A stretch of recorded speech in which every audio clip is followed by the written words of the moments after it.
دیکھیں transgender person کی definition کی گئی ہے، یعنی ایک ایسا مرد جو کیسٹریشن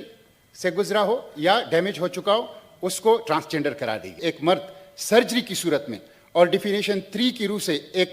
مرد بغیر سرجری کے اپنے آپ کو عورت تسلیم کروا سکتا ہے اور عورت جو ہیں وہ مرد تسلیم کروا سکتا ہے۔ ایک بندہ یعنی آپ دیکھیں اپنی مرضی، تخیل یا زغم کی بنیاد پر جس جنس کو رجسٹریشن کرنے کا اختیار دے رہا ہے، یعنی آپ دیکھیں his or her self perceived gender identity، تو اس کے نتیجے میں ہوگا ایک فرد جو ہے بایولوجیکلی مرد ہوگا لیکن اس کے خیالات اور زغم اور تفرقات عورتوں جیسے ہوگی، وہ عورت کی صورت میں آپ کو رجسٹر کرے گا۔ لیکن یہاں تو آپ نادرا کے پاس چلے جائیں اور کھڑے ہو جائیں کہ میرا پہلے جنس یہ تھا، اب اس کو تبدیل کرو، نادرا پابند ہوگا کہ اس کو تبدیل کر دے گا، اور اس سے ہم جنس پرستوں کی شادی کی طرف جو ہے وہ معاملہ جائے گا، تو یہ اسلام کی تعلیمات کے خلاف ہے، نمبر 1۔ نمبر 2، اس یہ اسلام کے قانونی وراثت کے خلاف ہے۔ ایکٹ کا سیکشن 7 ٹرانسجنڈر مرد کو مرد کے برابر وراثت کا حصہ دیتا ہے، اور اس ایکٹ میں ٹرانسجنڈر کی جو ڈیفینیشن ہے، اور ایک کی سیکشن 3 کی ٹرانسجنڈر کی رجسٹریشن کی روشنی میں کہ وہ ایک عورت کو جو ہے ٹرانسجنڈر عورت کو عورت کا اور ٹرانسجنڈر مرد کو مرد کا حق وراثت ملے گا، تو اس کے نتیجے میں جب وہ چینج کر لیتے ہیں تو یہ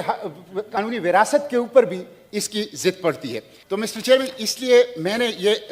ترمیم لایا ہوں اس کے اندر کہ اس میڈیکل بورڈ کے ذریعے سے، یعنی ایک بندہ اگر نادرا کے پاس جاتا ہے تو نادرا اس کے خیالات اور زغم اور تصورات کی بنیاد پر نہیں، میڈیکل بورڈ، اور میڈیکل بورڈ میں نے جس طرح مسٹر چیئرمین اس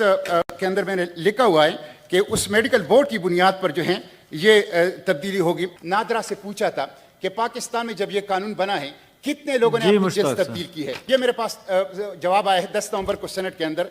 اس میں 28,723 افراد ایسے تھے جن کی جنس پہلے کچھ اور تھی، اور ان 3 سالوں میں انہوں نے اپنی جنس کو تبدیل کر دیا ہے، جس میں سے مرد سے عورت 16,530 مرد ایسے تھے جو عورت بن گئی ہیں